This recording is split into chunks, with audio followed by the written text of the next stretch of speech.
ৰাইজৰ বতৰা কোনেনো দিলে আহি স্বৰ্গ ৰাইজৰ বতৰা কোনেনো দিলে আহি কোনে ললে ঘোৰ পাপৰ ভাৰ তেৱে আমাৰ যীশু নিশ্চয়কৈ জানিবা পাপৰ ক্ষমা অসীম আছে যাৰ পাপী পাপৰ ক্ষমা অসীম আছে যাৰ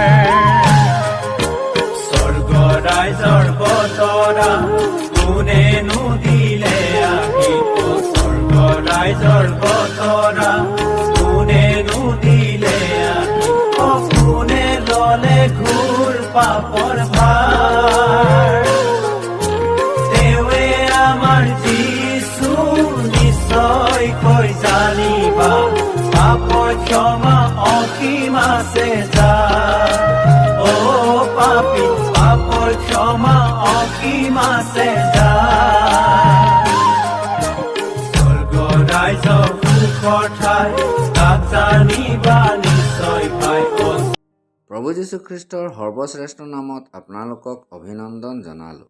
পবিত্ৰ বাইবেলত মথিয়ে লিখা শুভবাৰ্তা 5 অধ্যায় 48 পদত আমি এইদৰে পঢ়িবলৈ পাওঁ, এই হেতুকে তোমালোকৰ স্বৰ্গীয় পিতৃ যেনে সিদ্ধ তোমালোকো তেনে সিদ্ধ হোৱা। ঈশ্বৰ সিদ্ধ হয়, অৰ্থাৎ তেওঁ নিগুণ ঈশ্বৰ। কোনটো বিষয়ত সিদ্ধ হয়? সম্পূৰ্ণতাত তেওঁ সিদ্ধ হয়। ঈশ্বৰত কোনো সলনি নাইবা সলনিৰ ছাঁ নপৰে, অৰ্থাৎ যেনেকৈ দিনৰ সূৰ্যই উদয় হোৱাৰ পৰা লাহে লাহেকৈ ছাঁ ছুটি হৈ আৰু সূৰ্য মাৰ যোৱা দিশে ছাঁ দীঘল হৈ যায়, তেনেকৈ সময়ৰ লগত ঈশ্বৰৰ গুণৰ পৰিৱৰ্তন কেতিয়াও নহয়। ঈশ্বৰ ন্যায়ী হয় আৰু তেওঁ নিৰূপণ কৰা দণ্ড নৰক আছে। ঈশ্বৰ প্ৰেমী হয় আৰু পাপী মনুষ্যক উদ্ধাৰৰ বাবে নৰকৰ পৰা তাক বচাবলৈ তেওঁৰ নিজৰ একমাত্ৰ পুত্ৰ প্ৰভু যীশুখ্ৰীষ্টক এই সংসাৰলৈ পঠালে, যেন তেওঁ ক্ৰুচত সম্পূৰ্ণ মনুষ্য জাতিৰ দণ্ডৰ বোজা উঠায়। যিকোনো প্ৰভু যীশুখ্ৰীষ্টত বিশ্বাস কৰে তেওঁ উদ্ধাৰ পায় আৰু নিজৰ পাপৰ ক্ষমা পায়। ঈশ্বৰ ন্যায়ী হয়, এইকাৰণে প্ৰভু যীশুখ্ৰীষ্টত বিশ্বাস কৰা সকলক তেওঁ ক্ষমা কৰে, কিয়নো তেওঁৰ বাবে প্ৰভুৱে দণ্ড সহিলে।